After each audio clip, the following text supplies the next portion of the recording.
I got so much motherfucking design on right now. Break it down, bring it back, make it clap. I got 3 old thoughts, new block, where that dick. Bitches on my line, and you know. Pasar monopoli.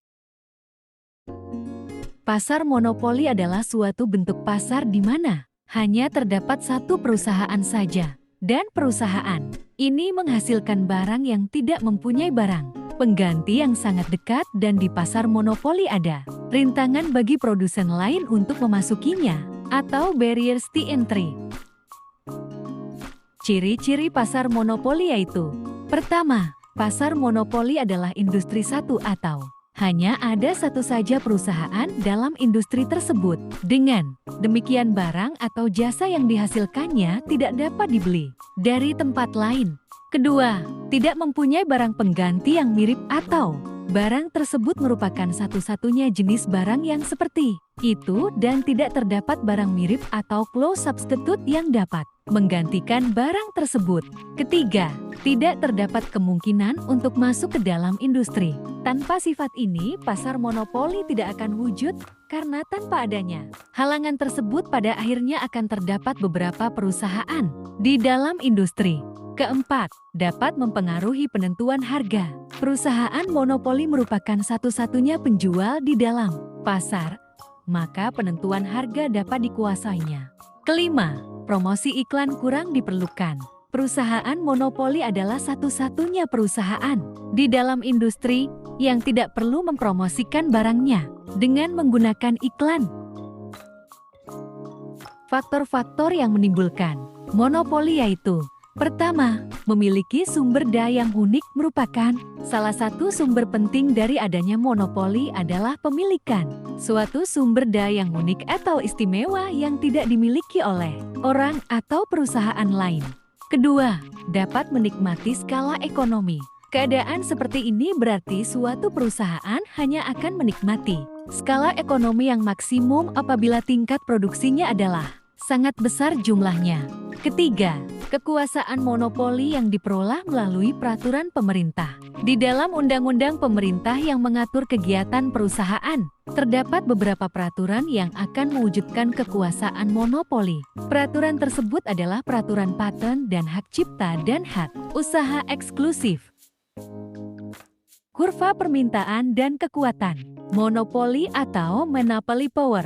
Dalam pasar monopoli, kurva permintaan pasar merupakan kurva permintaan produsen dikarenakan hanya ada satu produsen di pasar monopoli. Produsen memiliki kuasa untuk menentukan harga, sehingga kurva permintaan yang terbentuk cenderung turun dari sebelah kiri atas menuju kanan bawah. Kekuatan monopoli atau monopoly power adalah kemampuan perusahaan melakukan harga produk di pasar dalam rangka mencapai laba maksimum. Hanyalah sebatas kemampuan mengatur jumlah, output, dan harga.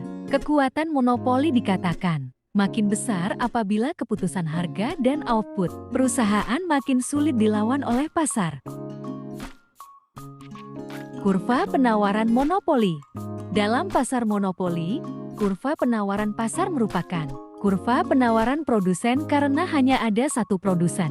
Di pasar, produsen memiliki kuasa untuk menentukan harga, sekaligus kuantitas output, sehingga kurva penawaran yang terbentuk di pasar monopoli cenderung turun dari sebelah kiri atas menuju kanan bawah. Dalam kasus monopoli, produsen memiliki kemampuan untuk menentukan harga dan kuantitas output, sehingga kurva penawaran tidak dapat dijelaskan melalui gambar kurva. Keseimbangan perusahaan yaitu: pertama, keseimbangan jangka pendek. Dalam pasar persaingan sempurna, perusahaan monopoli juga harus menyamakan master dengan AMSI agar mencapai laba maksimum. Kedua, keseimbangan jangka panjang. Perusahaan monopoli tidak mempunyai masalah besar dengan keseimbangan jangka panjang selama dalam jangka pendek memperoleh laba maksimum. Monopoli alamiah atau natural monopoly. Monopoli alamiah adalah jenis pasar monopoli yang terjadi secara alamiah dan terkadang tidak disengaja. Perusahaan yang memiliki monopoli alamiah atau natural monopoly disebut monopolis alamiah. Perusahaan yang memiliki kekuatan monopoli alamiah tidak selalu diawali kekuatan teknologi. Sebaliknya, perusahaan yang pada awalnya memiliki kemampuan teknis dapat kehilangan kemampuan monopoli dan tidak mampu menjadi monopolis alamiah.